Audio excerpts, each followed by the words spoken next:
¿Qué tal amigos? ¿Cómo están? Soy Alfredo Thompson. Bienvenidos a un nuevo módulo de capacitaciones con Kerstin. El día de hoy vamos a hablar de tableros eléctricos residenciales. En este módulo de capacitaciones estaremos conversando acerca del tablero eléctrico residencial. Primero hablaremos acerca de lo que son los aspectos normativos que rigen justamente para la fabricación de un tablero eléctrico, específicamente hablando de lo que son el pliego técnico número 2 y algo del pliego técnico número 10. Después vamos a pasar a hablar de los componentes para el tablero eléctrico, es decir, las protecciones, equipos de maniobra y señalización, la envolvente, para terminar en lo que tiene que ver con el dimensionamiento del tablero eléctrico, la ubicación, ¿no es cierto?, y el diseño en sí. Partiendo por lo que son los aspectos normativos de la fabricación del tablero eléctrico residencial, comentarles que este tablero, ¿no es cierto?, tiene que estar sujeto a lo que exige el pliego técnico número 2. En cuanto a lo que son las exigencias u objetivos del pliego técnico número 2, son los requisitos de seguridad que deben cumplir los tableros eléctricos, por supuesto, en instalaciones de consumo de energía eléctrica. Y, por supuesto, el alcance y la aplicación de este pliego son todas las instalaciones de consumo de energía eléctrica que en adelante se nombrarán como instalaciones que estén dentro del país. Todo pliego técnico inicia con aspectos de lo que son la terminología que utiliza dentro, ¿no es cierto?, de su redacción. Esto que ustedes están viendo aquí es solamente un extracto. Si ustedes quieren revisarlo todo, revisen lo que está publicado en la página de la SEC, pero lo más importante son, por ejemplo, el circuito, que tiene que ver con el conjunto de elementos que están protegidos por un elemento de protección individual, es decir, una protección termomagnética, el conductor y aparatos eléctricos como son tomas de corriente y enchufes. Eso es lo que denominamos un circuito. De ahí habla del corte omnipolar. Tiene que ver con la capacidad de que un automático sea capaz de abrir simultáneamente todos sus contactos, incluso el neutro. Bien, en el caso de un automático o una instalación trifásica tenemos las tres fases más el neutro, por lo tanto se habla de un automático tetrapolar. En el caso de una instalación monofásica, está permitido que el automático solamente tenga capacidad de corte en la fase y el neutro sea seccionable. Por eso se utiliza un automático de un polo más neutro. No es necesario necesariamente utilizar un automático bipolar. Después, la envolvente. La envolvente justamente es el equipo que va a admitir y va a recibir todos los elementos de protección y maniobra. Muchas veces se habla de tablero a la envolvente, pero en realidad el tablero es justamente, como dice el cuarto punto, el conjunto entre la envolvente, componentes de protección, maniobra, la canalización, los conductores. Todo eso es el tablero eléctrico. Entonces, comencemos a revisar lo que es el pliego técnico número 2 y algo de lo que es el pliego técnico número 10. Partiendo por los conceptos generales con lo que es la rotulación del tablero. Todo tablero debe tener la información que ustedes están viendo en la lámina, ¿cierto?, para poder identificarlo. Lo primero es la marca de fabricación, en este caso Lexoelectric. Nombre del tablero, si es un tablero de emergencia, general, auxiliar. Evidentemente, en el caso de un tablero residencial, siempre es un tablero de alumbrado y fuerza. Bien, esa es más o menos la nomenclatura que ustedes deben considerar. El tipo de servicio, normal o emergencia, nuevamente en el caso de un tablero residencial, evidentemente es tablero normal. La tensión de servicio, 220, porque es una tensión residencial. La corriente nominal, ahí depende un poco de la capacidad que ustedes tengan instalada, ¿no es cierto? Y según eso ustedes determinan la corriente nominal, que va a estar evidentemente definida por el automático de cabecera. Pueden ser 40 amperes, 50 amperes, 63 amperes, ahí depende de cada caso. La empresa desarrolladora del tablero puede haber sido la constructora, puede haber sido una empresa tablerista. El año de instalación, el grado de IP, es muy importante el grado de IP, que tiene que venir definido en las fichas técnicas del tablero. Esto incluso es exigido, lo vamos a ver más adelante por el nuevo reglamento. Y el último concepto aplica a casos bien puntuales, en caso de que el tablero sea diseñado para ambientes especiales, no aplica en el caso de un tablero residencial. Esto se considera más bien para ambientes cuando hay mucha polución, ¿no es cierto?, o ambientes más bien industriales. La última frase en realidad no es necesaria en el caso de un tablero residencial. En cuanto a las formas constructivas, lo más importante del pliego técnico número 2 es que el tablero debe considerar tapa cubre equipos y una tapa frontal. La puerta exterior debe estar siempre cerrada, absolutamente cerrada, y fijada mediante bisagras en formato horizontal o vertical. Se permite, por supuesto, el montaje de elementos de señalización en la puerta principal, siempre y cuando se mantenga el grado de IP. La cubierta cubre equipos o la segunda tapa, o como ustedes quieran llamarlo, deben ser del mismo material que la envolvente. Si tenemos una tapa y una cubretapa, ¿no es cierto?, plástica, la envolvente también tiene que ser plástica o metálica, depende ahí de cada caso. El conjunto de los elementos de protección, maniobra, tiene que estar montado sobre bastidores, rieldín, placas de montaje, lo que ustedes consideren, pero tiene que ser mecánicamente independiente del resto del tablero. ¿Qué significa esto? Que no podemos llegar e instalar directamente una protección, por ejemplo, a la envolvente en sí. Tenemos que hacerlo sobre un rieldín o algún otro tipo de montaje. Aquí vienen puntos importantes al momento de definir las dimensiones del tablero. Lo más importante es que primero, en tableros de más de 8 circuitos, la canalización se tiene que hacer a través de bandejas portaconductoras ranuradas, no metálicas, las más utilizadas, ¿no es cierto?, son las bandejas grises que ustedes están viendo en pantalla, que están disponibles dentro de nuestro portafolio. No solamente eso, la bandeja no puede estar utilizada en más allá de un 50% de su sección transversal. Y además, para instalaciones nuevas se debe considerar un 25% de espacio vacante. Esto debe quedar reflejado tanto en el rieldín que ustedes monten, ¿no es cierto?, para la instalación de protecciones, y además también en las barras repartidoras. Es decir, tenemos que dejar un 25% de espacio vacante en ambos elementos.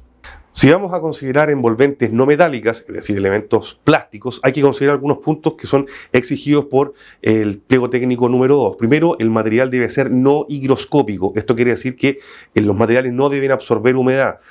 Tenemos que utilizar PVC o materiales tipo polipropileno, ¿no es cierto?, pero nada que absorba humedad.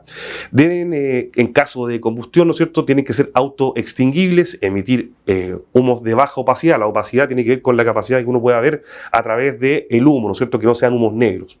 Aquí viene un punto bien importante que diferencia con respecto a la NSH 4 2003. La resistencia mecánica como mínimo debe ser IK07. En caso de que el tablero sea instalado en un lugar de reunión de personas, debe ser libre de halógeno. Bien, los gases halógenos, ¿cierto?, son elementos tóxicos que están presentes en la fabricación de elementos plásticos, como es el PVC. Bien, en el caso de los tableros plásticos Lexoelectric, estos son efectivamente libres de halógenos. ¿Cuándo hay que considerar este tipo de tableros? Cuando vayamos a hacer la instalación, por ejemplo, en un proyecto residencial, en las salas comunes, en el hall de entrada. Ahí esos son espacios de reunión de personas, por lo tanto debemos considerar elementos libres de halógenos. En caso de tableros interiores, es decir, todo lo que tiene que ver con tableros residenciales, el grado de IP como mínimo debe ser IP41, lo cual también es cumplido, ¿no es cierto?, por los tableros Lexoelectric. Y en caso de realizar perforaciones para la llegada de conductores, ¿no es cierto?, o para instalar algún elemento en la puerta, debemos mantener la estanquidad. Si uno perfora un tablero, inmediatamente lo desclasifica. Si tenemos un tablero IP65, IP66 y lo perforamos, le bajamos el grado de IP al perforarlo. Entonces, cuando vamos a hacer la llegada, tenemos que hacerla con los accesorios correspondientes que nos permitan mantener el grado de IP de nuestro tablero. Los conductores de alimentación que lleguen al tablero tienen que hacerlo directamente a los dispositivos de comando o protección, o en su defecto alguna barra de distribución. Tenemos esas dos alternativas. El cableado siempre tiene que estar de acuerdo a lo que indique el pliego técnico número 4, ¿no es cierto? Esto está indicado en ese pliego técnico. La conexión entre protecciones termomagnéticas y diferenciales siempre tiene que realizarse mediante conexiones prefabricadas. ¿Qué quiere decir esto? Que debemos utilizar ya sea barras de distribución o peines para hacer la conexión entre un diferencial y más protecciones. Ya no podemos realizar el puente, ¿no es cierto?, que se realizaba muchas veces, ¿no es cierto?, para conectar distintos automáticos termomagnéticos. Se puede realizar una conexión directa solamente en el caso que sea un diferencial con una protección termomagnética. Ahí podemos cablear directamente. En cualquier otro caso debemos utilizar estas conexiones prefabricadas. Y un aspecto muy importante, si es que vamos a utilizar peines de conexión, también debemos utilizar accesorios de la misma marca para asegurar una conexión de manera lo más óptima posible. En cuanto al diferencial, hay un aspecto muy importante, y es que la norma exige que deba quedar protegido contra sobrecarga y cortocircuito. Para este efecto, la norma nos da dos alternativas. La primera es que la protección que esté inmediatamente aguas arriba del diferencial sea de menor capacidad, ¿no es cierto?, que el diferencial. En el caso, por ejemplo, del diagrama lineal que ustedes están viendo ahí, tenemos un diferencial de 40 amperes y aguas arriba tenemos un automático de 32. Así que, en ese sentido, el diferencial está protegido contra sobrecargas, porque aguas abajo, si ustedes se fijan, tenemos 3 automáticos de 16 amperes.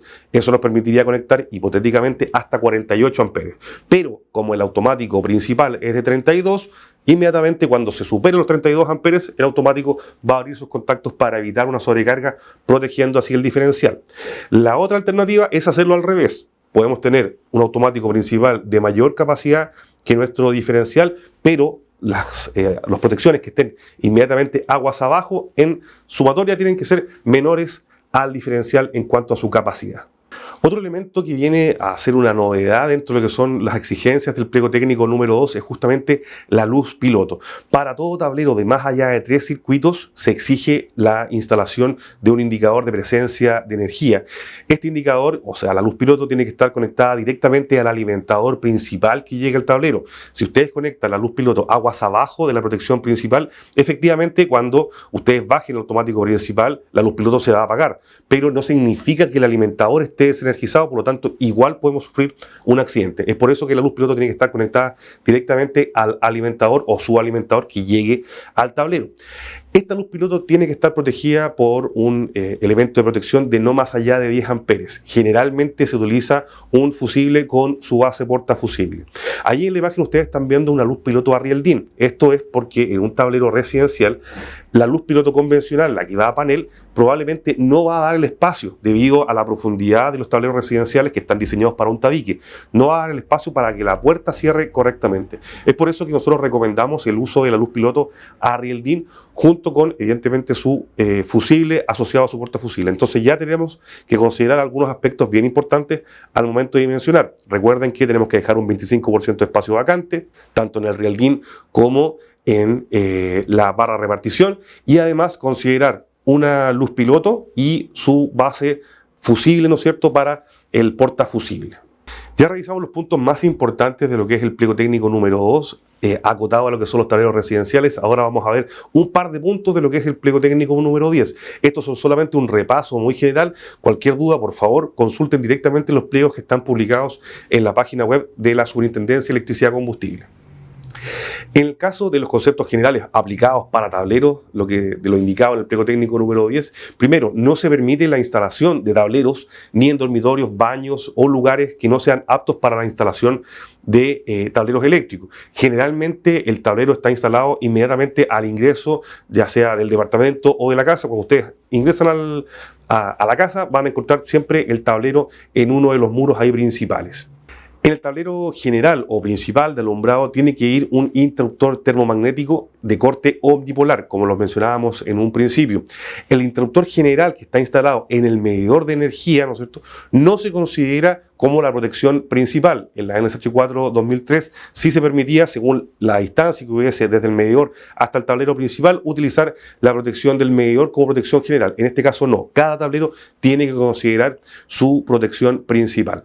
Si bien, como les decía, tenemos que proteger todos los circuitos con un diferencial, como dice el último punto de la lámina, podemos ir agrupando de a 3 circuitos por diferencial. Lo que dice la norma exactamente es que no podemos conectar más de 3 circuitos a un diferencial. Entonces, ¿tenemos que proteger todos los circuitos? Sí, tenemos que proteger todos los circuitos con un diferencial, pero también podemos ir agrupando de a 3. Bien, ahora que ya vimos los aspectos más importantes de lo que son los elementos de construcción, los aspectos normativos de un tablero eléctrico residencial, vamos a pasar a lo que es específicamente ya la ubicación y dimensionamiento. Para eso tenemos que partir, ojalá, con un plano planta de arquitectura. Si no tienen el plano planta de la arquitectura, pueden utilizar un bosquejo, ¿no es cierto?, lo que sea lo más exacto posible en cuanto a dimensiones. Después, definir los centros de alumbrado y fuerza que se van a instalar. Eso lo vamos a ver en el módulo número 4 de esta jornada de capacitaciones de electricidad básica residencial, ¿no es cierto? Es el curso que viene a continuación. Y después, en base a estos dos conceptos, generar el cuadro de carga. Entonces partimos definiendo los centros de alumbrado del primer piso. El circuito 1 va a considerar alumbrado, como les decía, 32 focos dicroicos de 8 watts, 5 apliqué exteriores, ¿no es cierto?, para la terraza, de 12 watts, y un foco tipo tortuga también de 12 watts. El arranque no se alcanza a ver en el diagrama unilineal, pero es lo que va a alumbrar la entrada principal a todo el recinto.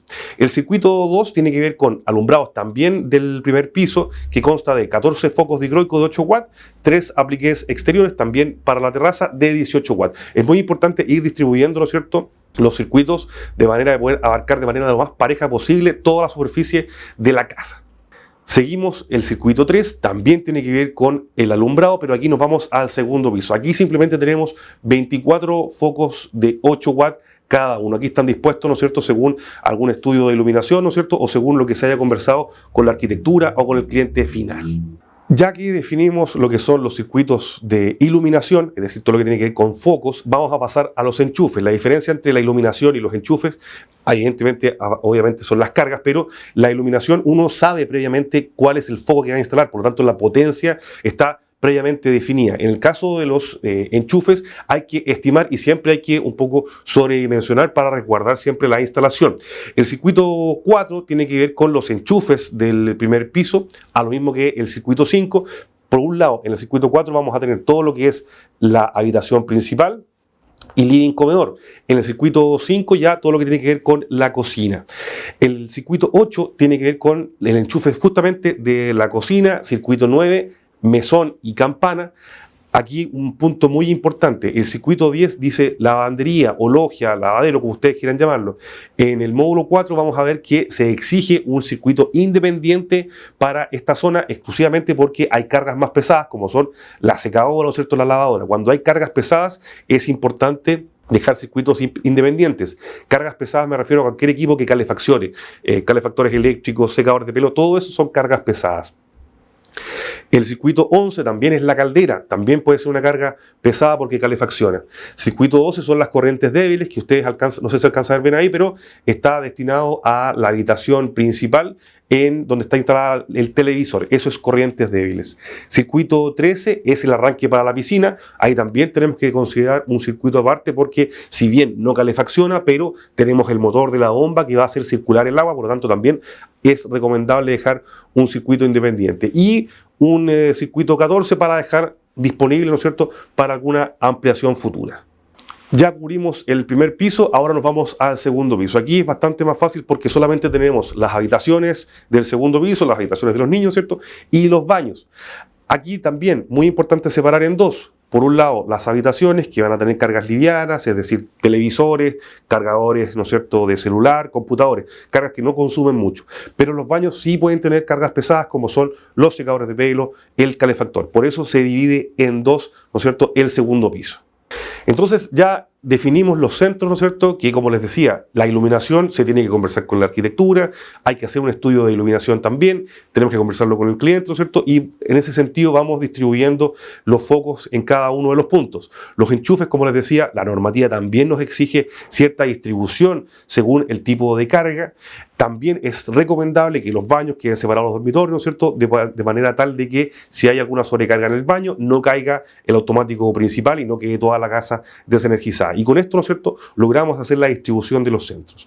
En base a la distribución de los centros que vimos recién en las láminas, podemos llegar y completar el cuadro de carga, que es el que ustedes están viendo en pantalla. Es básicamente una planilla muy sencilla, donde primero van los circuitos y hacia la derecha van todos los tipos de carga, ¿no es cierto?, con la cantidad de centros por cada uno de ellos. Si partimos, ¿no es cierto?, en el circuito 1 vamos a encontrar 32 focos de 8 watts, ¿no es cierto? Seguimos avanzando, después nos encontramos con los 5 apliqués exteriores, ¿no es cierto?, de 12 watts, y después el foco tipo tortuga, ¿no es cierto?, que yo les dije que estaba instalado en la puerta principal de toda la residencia. Eso nos da un total de 38 centros, una potencia instalada de 328 watts, y la corriente es muy simple de calcular porque aplicamos la fórmula que aprendimos en el módulo 1, potencia igual a voltaje por corriente, hacemos la división y la corriente nos da un total de 1.49 amperes. Seguimos avanzando, ¿no es cierto?, hacia el circuito 4, donde empiezan todo lo que son los circuitos de enchufe. Si se fijan, tenemos tres tipos de enchufe, 150 watts, 500 o 2500 watts. Esto considera justamente el tipo de carga. 2500 watts, por ejemplo, puede ser perfectamente un hervidor o un horno eléctrico. Si es así, hay que considerarlo dentro del cuadro de carga. Aquí tenemos en el circuito 4 13 enchufes de 150 watts. Eso nos da un total de 1900 watts de potencia instalada. Aplicamos la misma fórmula, potencia igual a voltaje por corriente, y la corriente es de 8,86 watts. Así vamos avanzando por todos los circuitos hasta que llegamos, por ejemplo, al circuito número 9, donde tenemos dos enchufes de 150 watts, un enchufe de 500 watts, nos da un total de 800 watts de potencia instalada. Y así vamos calculando todas las corrientes por cada uno de los enchufes, ¿no es cierto?, cada uno de los circuitos.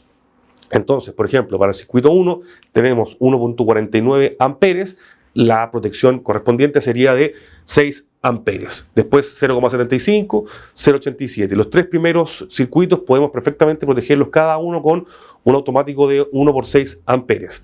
Si se fijan, tenemos un total de 18 amperes entre los tres primeros circuitos. Por lo tanto, podemos instalar un diferencial de 2 por 25, que es la última columna de este cuadro de carga. Y así vamos haciéndolo. Vamos agrupando, eso sí, las protecciones de A2, porque si no tendríamos que instalar ya un diferencial superior. Tenemos 16 amperes, nos da 32, podemos instalar un diferencial de 40 amperes. Vamos agrupando, ¿no es cierto?, de esa manera, de tal forma de poder ir instalando dos protecciones asociadas a un diferencial. En base al cuadro de carga, entonces, podemos ya diseñar y definir nuestro diagrama unilineal. Es simplemente cosa de ir disponiendo en un, ojalá AutoCAD, o si no, a mano, ¿no es cierto?, todas las protecciones y diferenciales que se calcularon en el cuadro de carga. Primero, la protección principal queda definida por la suma total de las corrientes, ¿no es cierto?, que está instalada en las columnas de la corriente. Nos da un total de 43,57 amperes. Eso quiere decir que necesitamos instalar un automático de 50 amperes como protección principal y 10 kiloamperes de capacidad de ruptura. Recuerden que tiene que ser del formato un polo más neutro, ¿no es cierto? Y con eso ya tenemos nuestro diagrama unilineal, ¿no es cierto?, que es el que ustedes están viendo en pantalla, los diferenciales, ¿no es cierto?, y las protecciones agrupadas, ya sea de A3 para los primeros tres circuitos y después de A2 para los circuitos siguientes. Entonces, tenemos nuestro cuadro de carga con el cual realizamos el diagrama unilineal y ahora estamos en condiciones de cubicar.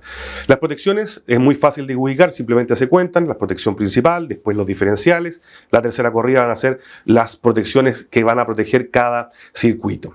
Hay que considerar, eso sí, lo que no se ve claramente en el diagrama unilineal, las barras de repartición, ¿no es cierto?, que están viendo ahí en el listado. Base fusible y portafusible que tiene que proteger la luz piloto. La luz piloto también hay que considerarla. Bornes por cada circuito. Hay que considerar 3 bornes por cada circuito.